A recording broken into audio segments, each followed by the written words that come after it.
আসসালামু আলাইকুম এভরিওয়ান, আবার চলে আসলাম নতুন আরেকটি ব্লগ নিয়ে। তো সাথেই থাকবেন আর দেখবেন আজকে আমি সারাদিন কী কী করি, কীভাবে চলছে আমার দিন। আমি এখন কাটবো তরমুজ। এই দেখেন তরমুজ নিয়ে বসছি, আর গরমের আরাম তরমুজ। ছোট্ট দুইটা তরমুজ নিয়ে আসছিল আব্বু, একটা খাওয়া হয়ে গেছে আর এই যে একটা আছে, এটাই অর্ধেক কেটে ফ্রিজে রাখবো আর বাকিটা কেটে ফেলবো। পুরোটা কাটবো না, কারণ পুরোটা যদি কাটি তাহলে দেখা যায় যে তরমুজটা নষ্ট হয়ে যাবে। কাটা তরমুজ কিন্তু ফ্রিজে থাকে না, কেমন পানিটা রসটা পড়ে পড়ে তারপরে গন্ধ হয়ে যায়। টকটকে লাল তাজা একটা তরমুজ, তরমুজ দেখলেই খেতে ইচ্ছা করে, লোভ চলে আসে। আসলে গরমের দিন মানে পানি জাতীয় ফলগুলো আরও আকর্ষণ বেশি। তো এই যে এখন তরমুজটা অর্ধেক কেটে নেবো, যার এই কৌটাটার মধ্যে রাখবো, রাখতে ফ্রিজের সুবিধা হবে। আর গরমের দিন তরমুজটা একটু বেশি করে কেটে রাখলে দেখা যাচ্ছে সবাই খাচ্ছে, তো খাওয়া হয়ে যায়। আসলে আধা তরমুজ খাওয়া হয়েই যাবে, পুরোটা কাটা যাবে না। কেটে রাখলে আবার বললামই তো যে গন্ধ উঠে যায়, অনেক সময় হয়ে যায়। আমরা এরকম অনেকবার হয়েছে, কেটে রাখছি, বক্স ভরে ভরে রাখা হয়েছে, পরে দেখা গেছে যে গন্ধ হয়ে গেছে, ফেলাই দিতে হয়, তখন খাওয়া যায় না। আর প্রচুর গরম পড়ছে, যে কোনো জিনিসই অনেক তাড়াতাড়ি নষ্ট হয়ে যাচ্ছে। দেখেন তরমুজগুলা লাল টকটকে 3 কোনা করে কাটা, দেখলে এত সুন্দর লাগে না তরমুজের শেপগুলো? কাটতেও ভালো লাগে, দেখতেও ভালো লাগে। তরমুজ আসলে আমার খুবই পছন্দ, সব সময়ের খুবই পছন্দ। রায়ানও খুবই পছন্দ করে তরমুজ, আমার মনে হয় যে কোনো বাচ্চাই পছন্দ করে। যে লাল ফলগুলো, লাল রসালো ফল তরমুজ, গরমের দিন তো আরাম লাগেই। তাছাড়া লাল তরমুজ ছাড়াও লাল স্ট্রবেরি আরও যা যা আছে সব কিছুই মনে হয় অনেকেরই পছন্দ হয়। বাচ্চারা মনে হয় পছন্দ করে, লাল রঙের প্রতি আকর্ষণ বেশি তো আসলে, তো যার জন্য তাই তরমুজগুলো এখন কাটবো। দেখেন কেটে বক্স ভরে ফ্রিজে রাখবো, গরমের মধ্যে একটু আরামই হবে এই জন্য। আর এখন কেটে একটু রাখলে ঠান্ডা ঠান্ডা হবে, তখন একটু খেতেও মজা লাগবে ফ্রিজের মধ্যে রাখলে। আর আরেকটা ব্যাপার আছে, তরমুজ কিন্তু মাখায়ও খাওয়া যায়।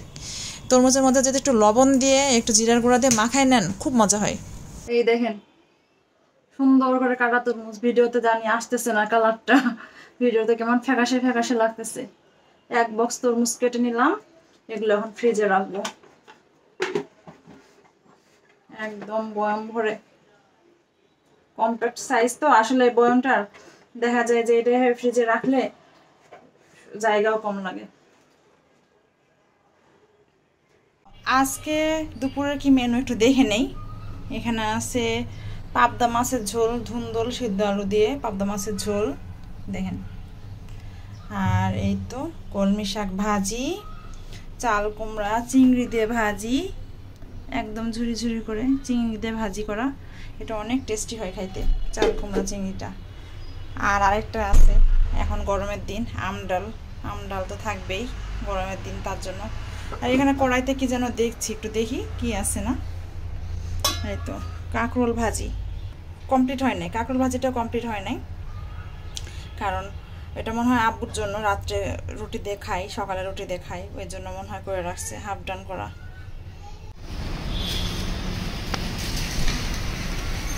এখন বাজে 4:30, আমি একটু বের হলাম কারণ আমার একটু জরুরি দরকার আছে।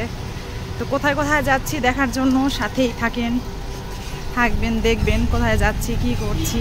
তো মানুষজন কম কম এখন একটু, আসলে এত গরমে মানুষ বের হচ্ছে না। দেখেন এই যে চলে আসলাম শাড়ি পিকো করাতে দিব, এর জন্য এই দোকানটাতে আসছি। এখানে রেডিমেড ব্লাউজ পেটিকোট সব পাওয়া যায়, আর এখানে আমি শাড়ি ওড়না এগুলো সব পিকো করাই। তো এই যে ভাইয়াকে দিলাম শাড়িগুলো, কারণ কালকে বিয়ের প্রোগ্রাম, তো কোন শাড়িটা পরবো এখন ডিসাইড করি নাই, তো দুটো শাড়ি পিকো করতে নিয়ে আসছি এখানে। এই যে আর এখানে দাঁড়া দাঁড়িয়ে বাতাস খাইতেছি, আর ওনাদের এগুলো সব দেখছি, শাড়ি ওনারা পিকো করতেছে, তারপর পাড় বসাইতেছে, এইগুলো কাজ করছেন ওনারা। এই তো পিকো করে চলে আসলাম, একটু টেলার্সে যেতে হবে। আর টেলার্সে ভাইয়া কয়টা দিন ধরে ওনাদের কাজই শেষ হচ্ছে না, বারবার করে ফিরে আসতেছি। আর যে চাচা ডাব বিক্রি করতেছে, গরমের দিন এত গরম, ডাব টাব সব জায়গায়, ডাব শরবত সব জায়গায় এগুলো বিক্রি করতেছে মানুষ। আসলে রাস্তায় পথচারী যারা তারাও খাচ্ছে।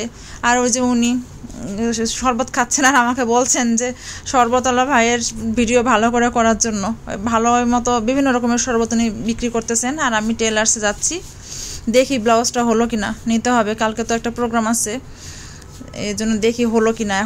এখনও ফিক্সড করি নাই যে কোন শাড়িটা পরবো, তারপরে নিয়ে রেডি করে রাখলো কি না একটু দেখি হলো কি না। এই তো চলে আসছি প্রায়। হাই হাই, ভাইয়ারও তো কেউ নাই, না পেলাম না ব্লাউজ, যেহেতু ভাইয়ারা যাদের কাছে বানাই তা ওনারা কেউ নাই, সো আমি চলে আসছি। এই তো সামনে দেখেন জুসের দোকান, এগুলো জুসের দোকান। আমি যাবো একটু পার্লারে একটু যেতে হচ্ছে, আসর আজান দিয়ে দিল, আর পার্লারে একটু যাব। তেমন কিছুই করবো না, হালকা পাতলা একটু টাচ আপ তো আসলে লাগেই, যেহেতু অনেকদিন পর একটা বিয়ের দাওয়াতে যাব বলে কথা। আর নিজেরও বিয়ের দাওয়াতে যাবো সেজন্য না, নিজেরও আসলে দরকার হয়। আর তো আমি পার্লারে সবসময় যাই, বাসার কাছে পার্লার, বেশ ভালো সার্ভিস দেয় ওনারা, এক্সট্রা কেয়ার, বেশ ভালোই লাগে। তো এখানেই যাব, এখানেই সবসময় আমি সার্ভিস নিই, আমার বেশ ভালো লাগে, কমফোর্টেবল ফিল হয়, সবসময় এখানেই নেওয়া হয় আসলে। এই তো পার্লার থেকে চলে আসছি, রিহান রায়ানের জন্য আইসক্রিম কিনলাম। বাচ্চাদের জন্য আসলে কোনো কিছু কিনলে ওরা খুব খুশি হয়। আর আইসক্রিম নিয়ে এখন বাসার দিকে যাচ্ছি, নিতেই হয় আসলে, বাচ্চারা রেখে গেলে রায়ান আসলে ওকে একটু ভুলায় ফেলায় বলতে হয় যে একটু কিছু নিয়ে আসবো, তাহলে থাকতে চায় না, হলে থাকতে চায় না, আসলে সবসময় আমার কাছেই থাকে, তো এই জন্য খুব মিস করে। বাচ্চাদের জন্য নিয়ে আসছি আইসক্রিম, আর রায়ান খুব খুশি দেখেন। এই তো এই আইসক্রিমগুলো নিয়ে আসলাম পোলারের। এই তো রেডি হয়ে নিলাম আমরা, বাচ্চা কাচ্চা সহ এখন একটু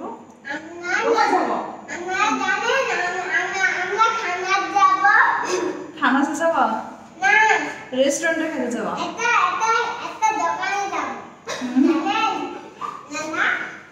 এই তো চলে আসলাম বাইরে, আবার যাচ্ছি টেইলার্সে। আমার ব্লাউজগুলো হয় নাই, দেখছেন কয়বার করে ঘুরতে হয় আসলে, এখনো কারিগর নাই, ভাইয়া বলতেছে হয় নাই। এই দেখেন আমরা যাবো রেস্টুরেন্টে, তো যাওয়ার পথে ওই যে বিলাস ভবন কমিউনিটি সেন্টার দেখি খুব সুন্দর করে সাজানো, বিয়ে চলছে, এত গরমের মধ্যেও বিয়ে চলছে, বাইরেও বেশ রান্নাবান্নার আয়োজন দেখেন, ভালোই। এত গরম, আমরা তো দরদর করে ঘামতেছি, না পারতেছি রিক্সা নিতে, রাস্তার এপার ওপার হচ্ছি বাচ্চা কাচ্চা নিয়ে, হেঁটে হেঁটে যাচ্ছি। আর এই দেখেন গ্রিল করা হচ্ছে মুরগির, আস্ত মুরগির গ্রিল, সম্ভবত বরের যে প্লেট থাকে ওটার জন্য, কারণ দেখতেছি এই অল্প কয়টাই গ্রিল করতেছিল ওনারা। আর এই যে ভালোই ডেকোরেশন করছে আসলে, বিলাস ভবন এখন অনেক উন্নত হয়ে গেছে, আগের মতো আর নাই। আর এই দেখেন আনারস, গরমের মানুষ আনারস ডাব এগুলোই খাচ্ছে, আর লোকটা দেখেন খালি গায়ে বসে আছে, এত গরম, আমরাও দরদর করে ঘামতেছি। আর ঘামতে ঘামতে হেঁটে হেঁটে যাচ্ছি ফাস্টফুড খাইতে, গরমে ফাস্টফুড। বাচ্চাদের আবদার কিছু করার নাই। এখন রিহানের খুব ইচ্ছা, রিহানের কোথায় যেন খাওয়ার খুব ইচ্ছা, খানাজার বিল্ডিংয়ে কি একটা রেস্টুরেন্ট আছে, তো ওই রেস্টুরেন্টে নিয়ে যাবে আমাদের। তো এখন শিওর না কোথায় নিয়ে যাচ্ছে, যাইতে থাকি দেখি কোথায় নিয়ে যাই, সিঁড়ি দিয়ে উঠতে থাকি। তো ও বলতেছে যে আমরা তো ফাস্টফুড তেমন একটা খাচ্ছি না, অ্যাভয়েড করছি, কিন্তু রিহান বলতেছে চলো চলো আমি তোমাদের ট্রিট দিব। ওই নিয়ে গেল ট্যুর ডে সাইক্লিস্টে, কিন্তু ওখানে এসি নাই, পরে আমরা ওখানে ঢুকলাম না, এত গরমের মধ্যে আমরা এমনি অলরেডি ঘেমে গেছি, এক্সস্টেড। পরে ঢুকলাম খানাসে, এসে একটু আরাম লাগতেছে। এখন মানুষজন প্রচুর এখানে, যেহেতু ট্যুর ডে সাইক্লিস্টে কেউ ঢুকছে না, ওখানে গরমের জন্য মানুষ কেউ যাচ্ছে না, 2-1 আছে, একেবারে নাই তা না। তো আমরা এখানে এখন বসবো। আর দেখছেন এখানে মানুষজন বেশ অনেক রাত হয়ে এসেছে, কিন্তু অলরেডি 9:30 কাছাকাছি বাজে, অনেক মানুষ পুরা ভরা। এই আজকে শনিবার, এই যে এরকম অবস্থা দেখেন কি অবস্থা। আমরা খানাজে অনেক দিন ধরে খাই না, ইচ্ছা করে না, খেয়ে খেয়ে একঘেয়ে হয়ে গেছে খাবারও অত। আর ওদের এখানে এত ভিড় থাকে সবসময় যে ওরা সার্ভিসটাও অত চাইলেও ভালো দিতে পারে না। তো এই যে খাবার চলে আসছে, অর্ধেক খাবার, বাকিটা এখনও আসে নাই।